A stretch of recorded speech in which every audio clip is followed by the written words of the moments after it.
Fala pessoal, tudo bem? Eu sou o professor Rafael Gotardi, sou da cidade de Governador Valadares, Minas Gerais, sou graduado em administração e pós-graduado em MBA em gestão pública. Eu estarei ministrando o curso de Direito Administrativo, Organização Administrativa. Então, antes de iniciarmos o conteúdo, eu peço que se inscreva no canal, curtam o vídeo e ative o sininho para receber todas as notificações. Então, pessoal, nós daremos início ao capítulo 4, Estrutura do Poder Judiciário. Então, nós já falamos do poder executivo, do poder legislativo e agora nós entraremos no poder judiciário. Então, no primeiro tópico, nós iremos abordar sobre o Supremo Tribunal Federal, o STF. Posteriormente, passaremos pelos tribunais superiores, né? Figura do STJ, né? Falaremos sobre o Tribunal Superior Eleitoral, Tribunal Superior do Trabalho, Tribunal Superior Militar, certo? E aí falaremos também sobre os tribunais estaduais e municipais, ok? Então, pessoal, no sistema judiciário brasileiro, nós temos aí a figura do Supremo Tribunal Federal, né, o STF. Então, essa instituição ela surge como a mais alta instância, né, desempenhando um papel crucial na interpretação da Constituição Federal e na resolução de questões jurídicas complexas. Então, é essa figura do STF, o Supremo Tribunal Federal. Então, nós vamos entender o seguinte, que o STF ele é uma peça fundamental na estrutura do poder judiciário como um todo. Essa instituição, pessoal, ela vai contribuir para a manutenção do Estado de Direito e para preservar aí os princípios fundamentais da democracia. Então, ele é o guardião da Constituição e faz valer todos os itens, todos os princípios que está dentro da Constituição. Então, o ordenamento, né, jurídico do Brasil é em cima da Constituição e quem faz garantir isso é o Supremo Tribunal Federal. Então, como é que é a composição do STF? Então, o STF ele é composto por 11 ministros, ok? Esses 11 ministros, então, né, que compõem esse Supremo, ele vai ser incumbido de exercer a função de guardião, né, de guarda da Constituição, zelando assim pela sua integridade e assegurando a supremacia das normas constitucionais, ok? Então, nós vamos observar que no ordenamento jurídico do Brasil, a Constituição ela está lá no ápice, ok? Ela está lá em cima. E aí, o que que acontece? Todas as normas infraconstitucionais, ou seja, tudo que está abaixo da Constituição, ela tem que respeitar, tá? A Constituição Federal, ok? Porque se existe uma norma, uma portaria, um decreto que vá contra o que está na Constituição, acaba que ela vai ser inconstitucional e esse ato vai ser inválido, ok? Então, pessoal, os ministros do STF, eles são indicados pelo presidente da República após aprovação pelo Senado Federal, entende? E detém aí uma posição vitalícia, conferindo-lhes independência para proferir decisões isentas e homologadas aos preceitos constitucionais. Então, como é que acontece, pessoal? O presidente ele indica, tá, a pessoa para ser ministro do STF. Então, para ele ter para ele ser aceito aí como ministro, ele tem que ter o saber jurídico, ok? Então ele vai para o Congresso, né, na figura do Senado Federal, e os senadores vão então argumentar, arguir, certo? Fazer questões para ver se esse ministro, né, se esse candidato, ele tem essa competência para assumir como ministro, se ele tem esse saber jurídico, ok? Então, passou por todas as perguntas, passou pelo crivo do Senado, aprovando, então, ele vai ser o novo ministro do Supremo Tribunal Federal. Então, a competência do Supremo, pessoal, abrange a resolução de conflitos. Então, o STF está ali para resolver conflitos, que vai envolver o quê? Que envolve a matéria constitucional, já que eles são os guardiões da Constituição. Então, eles são responsáveis por resolver determinados conflitos.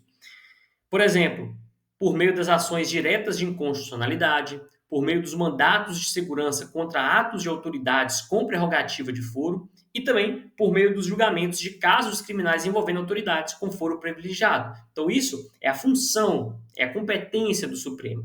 Então, além disso, o Supremo ele desempenha um papel relevante, um papel importante na proteção dos direitos fundamentais, atuando como último recurso em casos que envolvem especificamente esses direitos, tá? Porque os direitos fundamentais eles estão ali expressos na Constituição. Então, quem protege? O Supremo, porque ele é o guardião da Constituição. Perceberam? Então, pessoal, a atuação do Supremo Tribunal Federal, ela vai ser marcada pela interpretação da Constituição, de forma a sempre harmonizar os princípios e os direitos fundamentais, muitas vezes ponderando interesses conflitantes, no, sempre, né, em prol do bem comum, na coletividade, ok? Então, às vezes a gente vai ter ali o lado A e o lado B, ambos vão levantar questões, tipo assim, meu interesse está pautado pelo princípio X da Constituição. O outro lado vai falar, o meu também está pautado pelo princípio Y da Constituição. Então, opa, ambos estão na Constituição. E aí?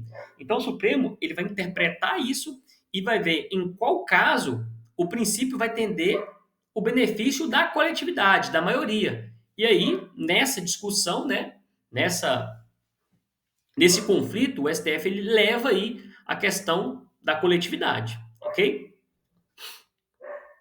Então, pessoal, a petição solicitada pelo STF contribui para a consolidação e evolução do ordenamento jurídico brasileiro, sendo referência não apenas para os demais tribunais, mas também para a sociedade em geral. Então, tudo que é pautado pelo STF vai ser regra no ordenamento jurídico do Brasil todo, desde Brasília até os municípios, ok? E também exemplo para a sociedade de forma geral, para todos os cidadãos brasileiros. Então, a dinâmica de funcionamento do STF é assim que acontece, pessoal. Vai envolver um julgamento colegiado, ou seja, são 11 ministros, né, um presidente e a figura dos 10 outros ministros. Então, ali vai ser votado. No momento em que tiver um empate, né, o presidente ali da sessão, esse presidente, a cada 2 anos, vai trocando. Então, é uma presidência ali momentânea, tá? A cada 2 anos troca-se o presidente do STF entre esses 11 ministros. Então, toda decisão do STF é um julgamento colegiado, ok? No qual os ministros vão se reunir para deliberar sobre as questões que vão estar ali apresentadas nas sessões. Então, as decisões do Supremo, né, as decisões do tribunal, têm um impacto direto na jurisdição nacional e disposições precedentes que vão orientar as futuras análises judiciais. Tá? Então, em cima do que eles julgam aqui, vão ser referência para os julgados aí nos tribunais estaduais, municipais, ok? Então, pessoal, a transmissão ao vivo dessas sessões plenárias e a publicidade desses julgamentos, né, reforçam o quê? A transparência e a responsabilização do Supremo perante a sociedade. Então, olha o grau de importância que esses ministros, né, são para todo o ordenamento jurídico. Então, eles ditam a regra, ok? Então, essa ordem jurídica começa deles. Então, é um exemplo, né, muito grande e uma responsabilidade também muito grande. Então, o STF, como guardião da Constituição, ele desempenha um papel central aí na manutenção do equilíbrio entre os poderes, tá? Então, a gente viu a competência do Executivo, a competência do Legislativo e a competência, agora que a gente está analisando, do Judiciário. Então, cada poder vai ter sua competência e o STF está ali com um papel central para a manutenção desse equilíbrio entre os poderes, para ter uma harmonia, né? E isso garante que essas normas fundamentais elas sejam o quê? Observadas e respeitadas.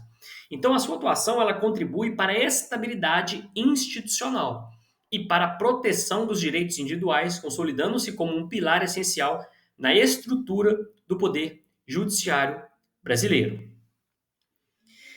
Então, pessoal, para finalizar a parte do Supremo Tribunal Federal, a compreensão detalhada do papel e das competências do Supremo Tribunal é essencial para uma apreciação informada de como acontece o sistema judiciário brasileiro.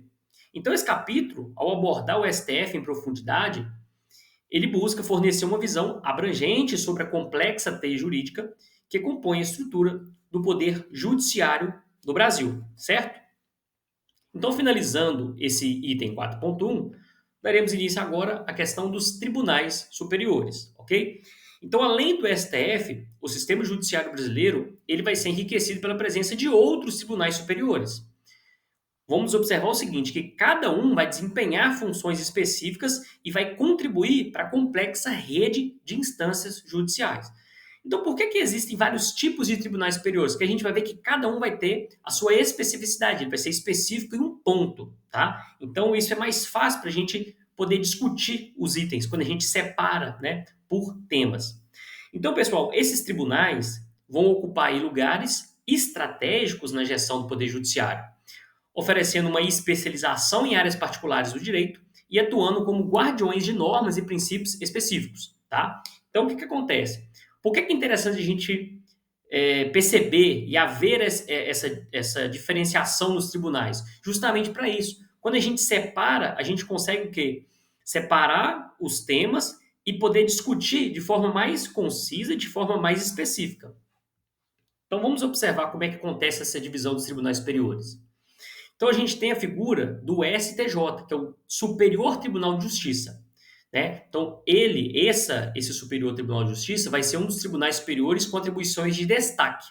Então, a missão do STJ é uniformizar essa interpretação das leis federais e garantir a aplicação consistente da legislação infraconstitucional, ou seja, o que está abaixo da Constituição em todo o território nacional. Porque o que está acima, né? O que está acima dessa legislação infraconstitucional é a Constituição, que é guardada pelo STF, ok?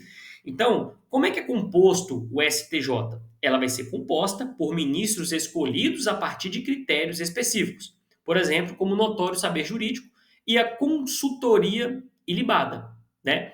O STJ também ele exerce um papel relevante no âmbito do direito federal, sendo a última instância para o julgamento de causas não relacionadas à Constituição. Lógico que isso vai para o STF. Então, pessoal, nós temos a figura, por exemplo, do TST, do Tribunal Superior do Trabalho, que, por sua vez, vai concentrar-se nas questões laborais, sendo o ápice da estrutura judiciária trabalhista no país. Então, tudo relacionado ao direito trabalhista está lá no TST. Então, a atuação do TST abrange desde dissídios coletivos até recursos relacionados a infrações trabalhistas, contribuindo, assim, para a uniformização da jurisdição no campo do direito do trabalho. Nós temos também o TSE, né, que é o Tribunal Superior Eleitoral, que assume um papel importantíssimo na organização e supervisão do processo eleitoral brasileiro como um todo. Tá? Então, ele vai ser composto também por ministros oriundos do STF, do STJ e membros da advocacia. Então, pessoal, o TSE ele atua na organização das eleições, na fiscalização da regularidade do pleito e no julgamento desses processos relacionados a crimes eleitorais e cassação de mandatos, ok? Então, a atuação ela é vital para a integridade e lisura do sistema democrático brasileiro. Então, olha o grau de importância do TSE. Também temos a figura do Tribunal Superior Militar, o TSM, que vai ser responsável aí por julgar as questões relacionadas à justiça militar da União, tá? No âmbito federal aí, sendo o ápice dessa jurisdição especializada. Então, como é que vai ser a composição do TSM? A composição vai ser por ministros civis e militares. O TSM, pessoal, ele exerce um papel importante, fundamental aí, na preservação da disciplina e na aplicação da justiça no âmbito das Forças Armadas. Então, cada um desses tribunais vai desempenhar um papel exclusivo na arquitetura do Poder Judiciário, atuando como guardiões de diferentes ramos do direito. Por isso, o grau de importância para a gente transformar esses tribunais de forma específica. Essas decisões, né, muitas vezes, têm um impacto nacional contribuindo para a construção e evolução de todo o ordenamento jurídico brasileiro. Então, a composição desses tribunais ela é marcada por profissionais altamente capacitados, criteriosamente selecionados e reforça cada vez a importância da atuação e da promoção da justiça e no fortalecimento, digamos assim, do Estado de Direito. Então, ao compreender, né, a estrutura e as funções dos tribunais superiores, nós adentramos as nuances do poder judiciário brasileiro, permitindo assim a diversidade e especialização necessárias para a efetivação da administração da justiça em um país de dimensões continentais como o Brasil. Então, pessoal, esse capítulo ele busca o quê? Fornecer uma visão abrangente sobre o papel desses tribunais na complexa trama jurídica que compõe a estrutura judiciária do país. Então, pessoal, essa parte dos tribunais aí foi uma parte mais expositiva, né? A gente entender como é que funcionam esses tribunais superiores. Então, aguardo vocês na próxima aula sobre tribunais estaduais e municipais. Vejo vocês na próxima aula.